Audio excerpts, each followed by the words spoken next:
어느 청년이 새벽마다 교회에 와서 열심히 하나님 앞에 기도를 했습니다. 그의 기도의 제목은 항상 하나님 다 아시죠? 하나님 다 아시죠? 구체적인 기도는 하지 않고 늘 하나님 다 아시죠? 하나님 다 아시죠? 그렇게 기도를 했답니다. 근데 어느 날 하나님께서 대답을 하셨습니다. 그래, 다 안다. 근데 너만 모른다. 그렇게 이야기를 하더랍니다. 오늘 구약에 나오는 중보기도 시리즈 8번째, 오늘 미가의 기도를 살펴보려고 합니다. 미가는 이스라엘 민족이 이방 민족인 제국 아시리아에 의해서 억압과 핍박을 받던 그런 시대에 활동을 했던 예언자입니다.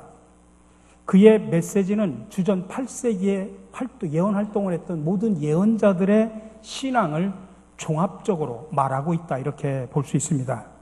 무엇보다도 형식적인 예배보다는 공의를 앞세우고 또 삶 속에서 사랑과 겸손한 신앙을 강조합니다. 하나님이 가장 기뻐 받으시는 예배가 뭘까? 그것은 공의와 인애와 실천하는 삶이다라고 하는 것을 강조합니다. 그는 그렇게 하나님의 마음을, 하나님의 뜻을 정확하게 파악하고 그 뜻을 올바르게 백성들에게 선포한 예언자였습니다. 때로는 백성들의 편에 서서 하나님 앞에 간구하기도 합니다. 백성들과 함께하면서 그 고통을 하면서 하나님의 선하심 또 인도하심을 간구했던 예언자입니다. 그리고 그들에게 밝은 미래를 예언하면서 주님의 도우심을 구한 그의 기도를 오늘 우리가 살펴보려고 합니다. 우리가 그동안 살펴봤던 예언자 가운데 아모스, 호세아, 이사야 같은 예언자들은 주전 8세기에 활동했던 예언자들입니다. 특별히 이스라엘 역사 속에서 주전 8세기는 예언자들이 활발하게 활동하던 시대입니다. 그 말은 거꾸로 말하면 예언자들의 활동이 활발했다는 이야기는 다른 말로 말하면 그만큼 부패하고 그만큼 악했고 그만큼 하나님의 마음에 들지 않았던 시대였다, 이렇게 말할 수 있습니다. 그때 같은 활동을 했던 사람이 바로 미가입니다. 미가가 활동했던 시기는 정확하게 알 수는 없지만 미가서 1장 1절에 보면 우리에게 단서를 주는데, 유다 왕들 요담과 아하스와 히스기야 시대에 모레셋 사람 미가에게 임한 여호와의 말씀, 곧 사마리아와 예루살렘에 관한 묵시라라고 하는 이 말 속에 그의 활동했던 시기를 우리가 예측을 할 수 있습니다. 거기에 보면 요담 왕, 아하스 왕, 히스기야 왕이 지배했던 그 시대에 활동했다라고 이야기를 합니다. 그러면 대략 주전 740년경으로 우리가 추측을 하게 됩니다. 특별히 지난주에 얘기했던 이사야 선지자와 오늘 미가를 비교를 해보면 조금 약간 다릅니다. 같은 동시대 유다에서 활동했던 예언자이긴 하지만은 미가의 출생지는 뭐냐면 저 유다의 산 기슭 구릉지에 있는 모레셋 지방에서 그는 태어났습니다. 그러나 이사야는 어떻습니까? 유다의 수도인 예루살렘 출신이었죠. 근데 미가는 저 유다 지방의 농촌, 저 산골 골짜기에 있는 그런 출신입니다. 이사야는 예루살렘 귀족 출신이었는데 미가는 모레셋 지방에 있는 그런 장로 출신이었습니다.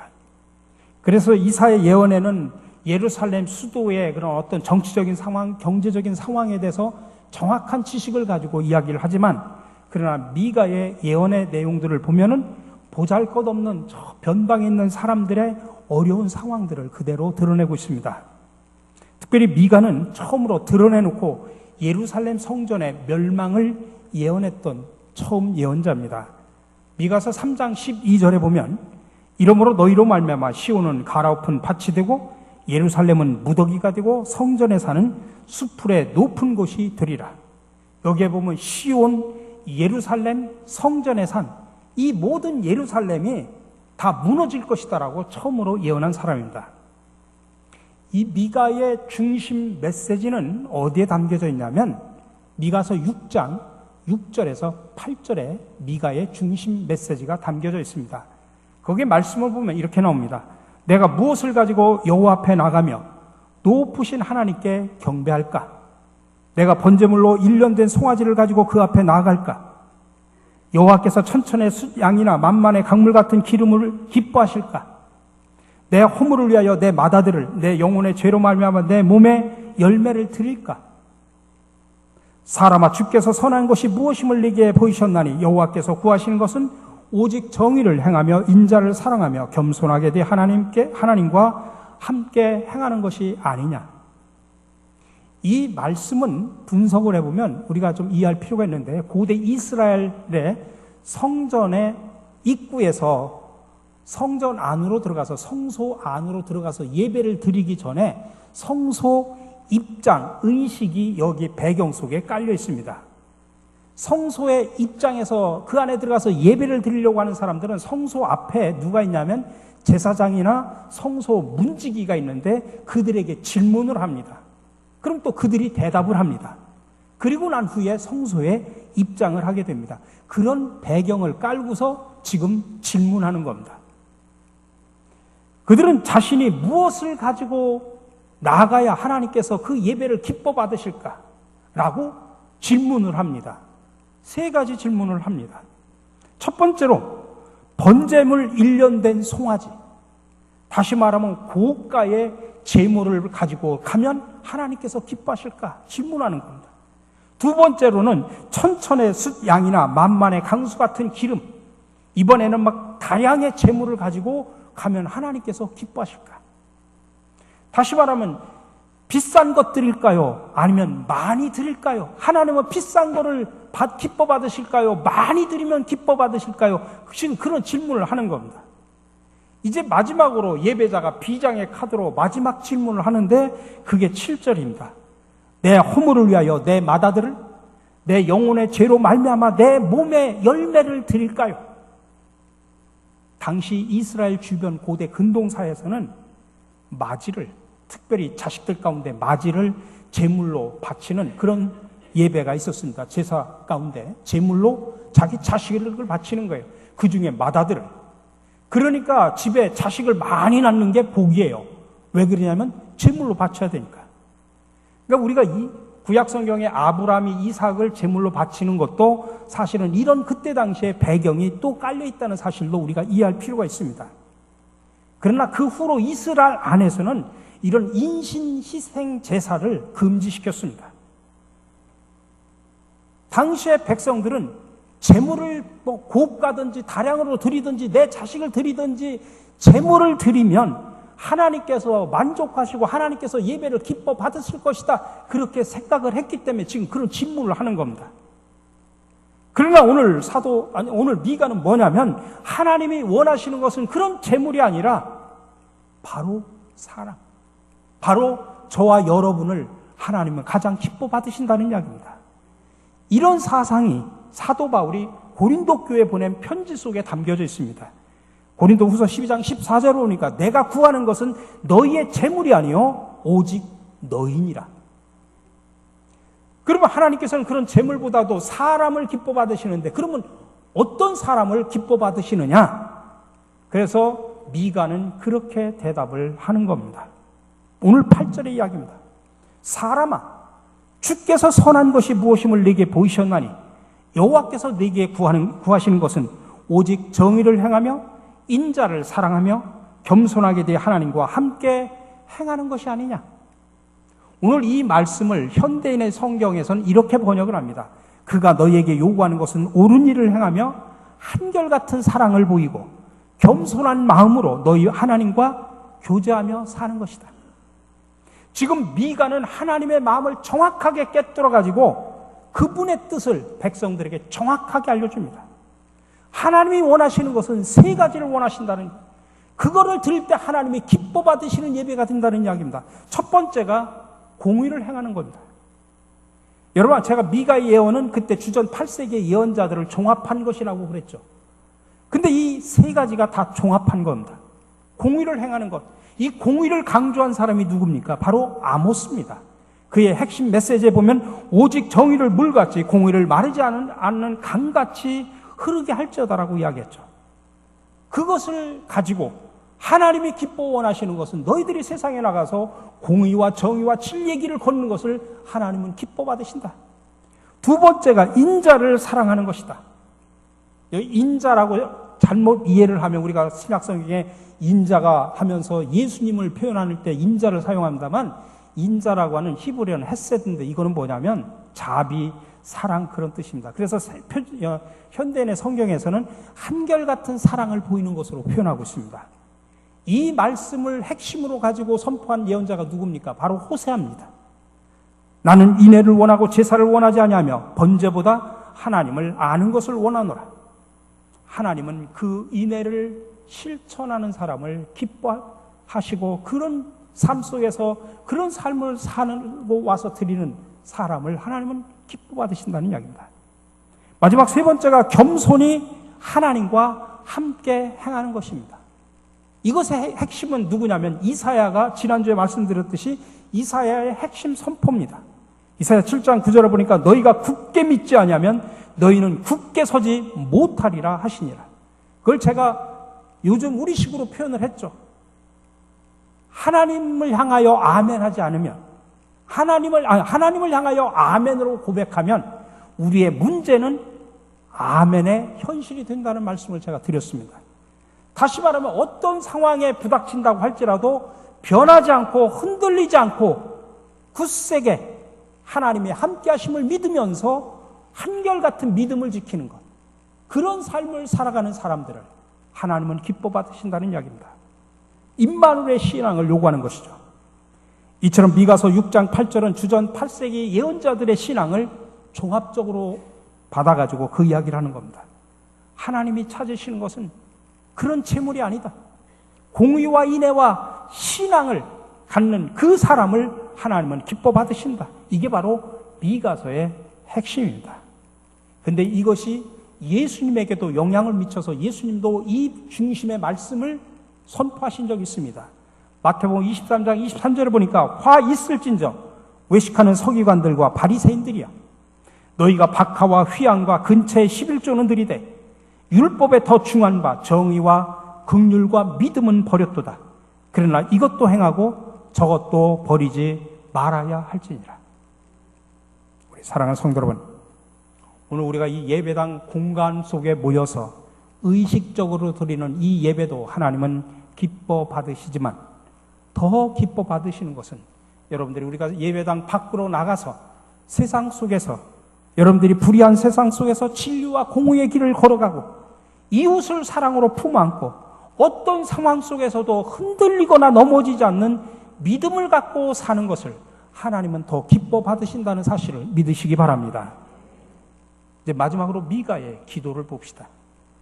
미가서 전체에서 미가의 기도 역시 오직 한 부분만 나타납니다. 그것이 오늘 읽었던 본문의 이야기 7장의 이야기입니다. 오늘 미가의 기도의 내용입니다. 원하건대 주는 주의 백성으로, 주의 지팡이로 주의 백성 곧 갈멜 속 살림에 홀로 거주하는 주의 기업의 양떼를 먹이시되 그들을 옛날같이 바산과 길르앗에서 먹이시옵소서. 이르시되 네가 애굽 땅에서 나오던 날과 같이 내가 그들에게 이적을 보이리라 하셨느니라.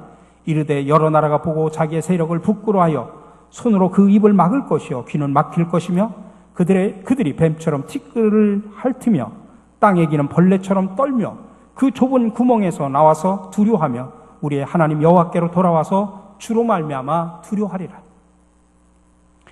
지금 미가 예언자가 이 중보기도를 토해내는 이 상황을 또 우리가 이해할 필요가 있습니다. 오늘 8절에 보니까 나는 엎드러질지라도 일어날 것이요 어두운 데 앉아있을지라도 여호와께서 나의 빛이 되실 것이다 라고 고백을 하고 있습니다. 지금 현재 미가의 자기의 상황을 뭐라고 표현하냐면 엎드러졌다, 어두운 데 앉아있다라고 그렇게 표현하고 있습니다. 이 말은 뭐냐면 지금 이방나라 아시리아에 의해서 억압을 당하고 있는 절박한 그런 고통당하는 그런 노예들이 고통당하는 그 상황을 지금 설명하는 겁니다. 엎드러졌다, 어두운 데 앉아있다, 지금 그렇게 지금 표현하고 있는 겁니다. 여기서 미가는 그런 상황에 있는 하나님의 당신의 백성들을 주의 지팡이로 주의 기업의 양떼를 먹여 주시옵소서 그렇게 기도를 합니다. 일반적으로 목대가 양떼를 이끌 때 손에는 막대기와 지팡이를 가지고 있습니다. 두 개의 도구가 들려있는데 막대기는 뭐냐면 양떼를 보호하기 위한, 막 이리떼가 온다든지 다른 떼들이 오면 그 이리떼들을 치기 위해서 하는 공격용 무기입니다. 그래서 이 양떼들을 보호하는 거죠. 지팡이는 이제 양떼들을 푸른 초장으로 이렇게 안내하는 바로 인도하기 위한 인도용 도구입니다. 근데 오늘 본문에는 지팡이라고 번역을 했지만 원어로 가면 지팡이가 아니에요. 막대기입니다. 그래서 오늘 이 말은 지팡이로 번역하지 말고 막대기로 번역해야 정확한 번역입니다. 다시 말하면 지금 백성들이 처해 있는 상황이 그냥 목자가 편안한 생활 속에서 푸른 초장으로 인도하는 그런 상황이 아니라 지팡이로 인도하는 그런 지팡이를 짚고 인도할 상황이 아닙니다. 정말 이리 때같이 사다 때같이 먹을 것을 노리면서 찾아오는 그 아시리아의 상황 속에서 막대기를 붙잡고 그들을 보호하고 그들을 대신해서 싸우고 하는 그런 무기를 지금 이야기하는 겁니다. 그만큼 지금 이스라엘 백성들의 상황이 절박하다. 지금 그 이야기를 표현하는 겁니다. 그런 상황 속에서 여호와를 목자라고 표현합니다. 여러분, 목자하고 목동은 달라요. 다시 말하면 목장의 주인이라고 우리가 쉽게 말해서 이해를 하면 됩니다. 그 속에 내가 주인인데 여러 목동들이 있어요. 근데 오늘 이 미가는 하나님을 목동으로 표현하지 않고 목자로 표현을 하는 겁니다. 그것도 이스라엘이라는 양의 목자. 그러니까 이스라엘의 주인이 누구냐? 바로 하나님이라는 의미를 담고 있는 겁니다. 하나님, 당신이 우리 백성의 주인이지 않습니까? 그러니 지금 아시리아라고 하는 이 강대국들이 와서 지금 우리가 지금 엎드러져 있고 어두운 데 있고 고통당하는데 막대기로 우리를 보호하여 주시옵소서. 지금 그렇게 기도를 하고 있는 상황입니다. 지금 우리들은 기름진 동산에서 밀려났습니다. 기름진 동산은 원수에게 뺏겼습니다. 자기들은 홀로 외롭게 있습니다. 고립된 상태입니다. 못된 짐승들이 지금 습격해오고 있습니다. 이런 상황 속에 있는 우리 백성들을 구원하여 주시옵소서. 도와주시옵소서. 지금 막 애원하는 그런 간절한 탄원의 기도입니다. 그들을 옛날같이 바산과 길르앗으로 먹여 주시옵소서. 바산과 길르앗은 뭐냐면 모세 시대 때 처음 차지한 지역입니다. 매우 기름진, 요단 동쪽에 있는 매우 기름진 지역입니다. 옛적이라고 하는 표현은 가나안 정착 시대 바로 그 처음에 들어가기 전에 거기서 머물렀던 그런 기억이 있습니다. 바로 백성들을 이끌어내서 바로 그 바산과 길르앗 목토지가 풍성한 곳에서 자기들을 먹이셨던 그때를 희상하면서 그때처럼 우리를 다시 회복시켜 달라고 하는 간절한 기도를 지금 하고 있는 겁니다. 그런 기적을 베풀어 달라는 이야기입니다. 그리고 이것이 우리 앞에서만이 아니라 이방 모든 민족들이 보는 앞에서 지금 우리를 짓누르고 있는 저 아시리아 앞에서 이런 사건, 이런 기적을 일으켜 달라는 이야기입니다. 저들을 무력화시켜 주시옵소서. 그래서 저들이 망하게 되려고 하는 것이 아니라 지금 저들을 무력화시켜 달라는 이야기는 다시 말해서 우리도 회복되지만 저들에게도 하나님이 누구고 하나님 앞에 무릎 꿇고 하나님을 알게 해달라고 하는 그런 간절한 기도를 지금 드리고 있는 겁니다. 그래서 오늘 우리는 이 미가의 탄원 기도 속에서 두 가지 기도의 법칙을 배우게 됩니다. 첫 번째로는 모든 문제 해결은 기도로부터 시작을 해야 됩니다. 유명한 음악가인 하이든은 아주 독실한 크리스천이었습니다. 어느 날 내노라 하는 예술가들이 함께 모여가지고 함께 이야기를 하는데 고통을 당할 때 어떻게 해결하는가 서로들 이야기를 나눴습니다. 그때 어느 한 분이 이야기합니다. 나는 고통이 찾아오면 친한 친구를 찾아가서 이렇게 저렇게 이야기를 하면서 호소한다고 이야기를 합니다. 또 어떤 사람은 나는 고통을 당하면 독한 술을 마시면서 그 고통을 잊으려고 노력한다고 이야기합니다. 또 어떤 사람은 나는 고통을 준 그 사람을 내가 미워하고 증오하면서 내가 그 사람을 맞서서 나는 보복하고 맞서서 싸운다라고 이야기를 합니다. 근데 아무도 시원한 답을 내놓지 못하겠을 때 하이든은 조용하게 이렇게 고백을 했습니다. 우리 집에는 작은 기도 골방이 있습니다. 나는 고통이 올 때나 마음이 외로울 때나 낙심과 절망이 빠질 때면 바로 이 골방에 들어가 하나님 앞에 무릎 꿇고 하나님의 도움을 구합니다. 그리고 그 골방에서 기도하고 나올 때면 나는 마음의 평안을 얻고 희망의 빛을 발견하게 됩니다. 이 하이든의 고백이 끝나자마자 모든 사람들은 다 고개를 끄덕였습니다. 그렇습니다. 기도는 하나님의 인도하심과 하나님의 위로와 하나님의 응답이 있음을 믿으시기 바랍니다.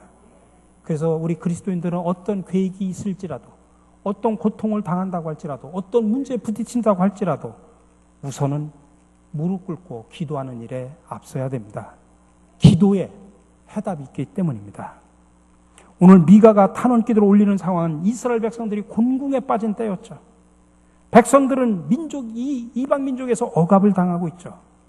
그 속에서 미가가 첫 번째 했던 일은 바로 무릎 꿇고 기도하는 일이었다고 하는 것입니다.